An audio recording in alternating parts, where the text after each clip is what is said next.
¿Qué puede ser más natural que el hombre al contemplar el mundo donde el mal está presente por todas partes y las marcas del desorden y la decadencia son visibles por todo lugar? Se pregunte si este estado de cosas continuará siempre y qué indagación puede tener más interés e importancia para la raza humana que la que se refiere a la edad del mundo en que vivimos.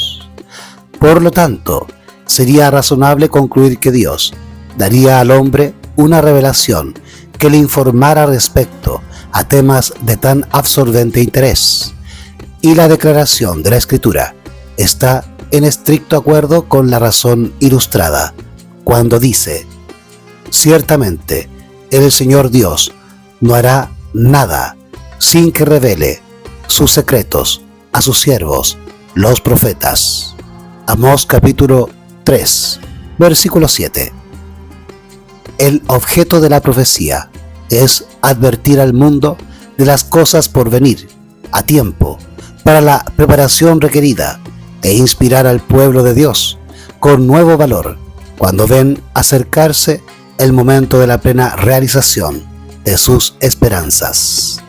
Ningún juicio ha venido jamás al mundo sin anunciarse, y nadie ha caído jamás en él sin ser advertido. Y si de los tratos uniformes de Dios con nuestro mundo en el pasado podemos juzgar del futuro, entonces podemos concluir que de los acontecimientos que aún han de ocurrir, y sobre todo el gran acontecimiento en el cual se cerrará el drama de la tierra, la introducción del gran día del Señor y la venida del Hijo del Hombre, algo se sabrá y el mundo será fielmente advertido de ello antes de que tenga lugar este magnífico evento.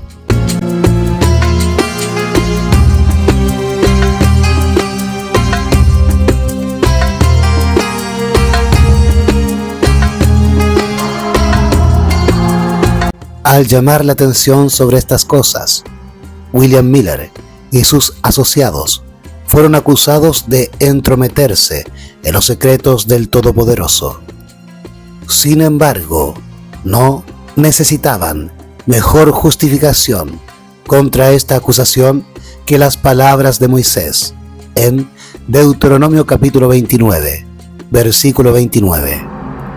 Las cosas secretas pertenecen al Señor nuestro Dios, pero las reveladas nos pertenecen a nosotros y a nuestros hijos para siempre. La profecía pertenece a la parte de la Biblia que puede denominarse propiamente revelación. Está destinada a revelarnos cosas de las que no podríamos obtener información de ninguna otra manera. Una vez más, se les respondió con el argumento de que las profecías no podían entenderse. Pero dice el Salvador, refiriéndose directamente a la profecía de Daniel: el que le entienda. Mateo capítulo 24, versículo 15. Que muchas de las profecías, tales como las porciones de Daniel, que llegan hasta el fin de los gobiernos terrenales, no hayan sido comprendidas es muy cierto. Pero afirmar que no pueden ser entendidas en ningún momento es una negación virtual de que son una porción de la revelación de Dios al hombre. La profecía de Daniel, que llegaba muy lejos en el futuro, no podía ser comprendida por el propio profeta. Tampoco podría ser comprendida por nadie hasta el tiempo del fin, cuando gran parte de ella se cumpliera. De ahí la respuesta del ángel a la ansiosa pregunta del profeta Daniel: y oí, pero no entendí. Entonces dije: Señor mío, ¿cuál será el fin de estas cosas? Y él dijo: vete, Daniel, porque las palabras están cerradas y selladas hasta el tiempo del fin. Muchos serán purificados y emblanquecidos y probados, pero los impíos obrarán impíamente, y ninguno de los impíos entenderá, pero los sabios entenderán. Daniel capítulo 12, versículos 8 al 10. Otra vez dice el ángel al profeta: pero tú, Daniel, cierra las palabras y sella el libro hasta el tiempo del fin. Muchos correrán de acá para allá, y la ciencia se multiplicará. Daniel capítulo 12, versículo 4. Por la naturaleza misma de la profecía de Daniel, esta estaba cerrada y sellada hasta el tiempo del fin, cuando, habiendo pasado la mayor parte de su historia profética, iba a ser desellada, comprendida, y muchos iban a correr de un lado a otro con el conocimiento del gran tema del que trata, las profecías bíblicas sobre Roma imperial y Roma papal. También se da el resultado del aumento y difusión del conocimiento en relación con el juicio que se aproxima, que es el gran tema de la profecía. Los impíos obrarán impíamente, y ninguno de los impíos entenderá, pero los sabios entenderán.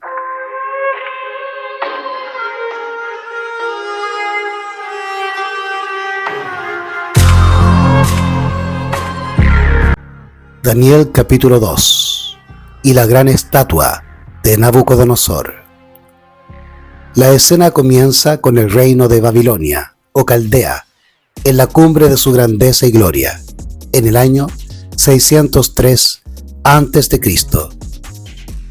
Nabucodonosor, el monarca caldeo, como es natural que haga el hombre, había estado mirando ansiosamente hacia el futuro y reflexionando sobre lo que sucedería después. Daniel capítulo 2, versículo 29. En lugar de reprender o desalentar este espíritu de indagación en el hombre, Dios aprovecha la ocasión para conceder al rey y a través de él al mundo la información que buscaba. Bajo el símbolo de una gran imagen, presenta ante él la más impresionante historia del mundo, desde aquel tiempo en adelante, que pueda encontrarse en ninguna otra parte. La cabeza de esta imagen era de oro fino, simbolizando el reino de Babilonia, entonces existente y gobernando. En su interpretación, el profeta se dirigió al rey con las siguientes palabras: Tú eres esta cabeza de oro. Daniel capítulo 2, versículo 38. El pecho y los brazos de plata representaban a Media y Persia, que pronto suplantaron a Babilonia en el imperio del mundo. El pecho y los brazos de plata representaban a Media y Persia, que pronto suplantaron a Babilonia en el imperio del mundo.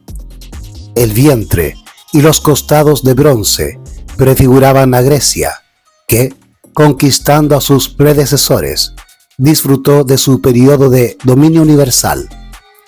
Y finalmente Roma, las piernas de la imagen, Roma occidental y Roma oriental, ejercieron su férreo dominio sobre toda la tierra. En desarrollo de los 10 dedos de los pies, dijo el profeta, el reino será dividido. Daniel capítulo 2, versículo 41.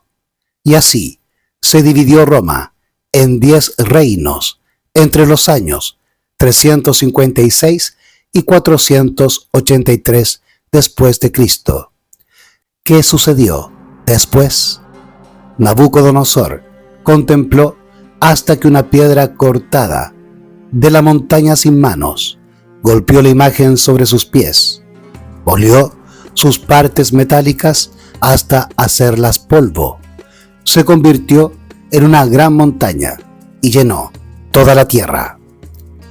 La interpretación inspirada de esta impresionante escena se da así: en los días de estos reyes, el Dios del cielo establecerá un reino que nunca será destruido, sino que desmenuzará y consumirá todos estos reinos, y él permanecerá para siempre.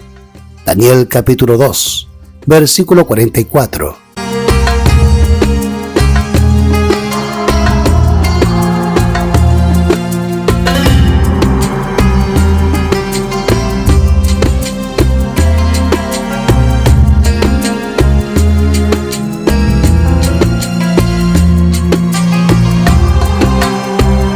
La historia profética de Babilonia, Media y Persia y Grecia se ha completado desde hace mucho tiempo, y la de Roma también se ha cumplido, con excepción del desmenuzamiento para dar lugar al reino inmortal de Dios. Y fíjese, la piedra golpeó la imagen en los pies, y fue en los días de los reyes o reinos representados por los 10 dedos de la imagen, que el Dios del cielo iba a establecer un reino eterno puramente suyo. Este reino aún no se ha establecido.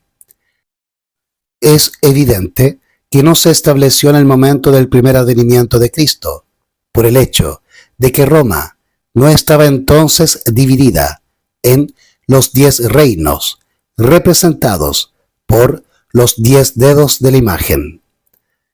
Pablo miró hacia adelante a este reino en un solemne encargo a Timoteo en vista del juicio en la aparición y reino de Cristo.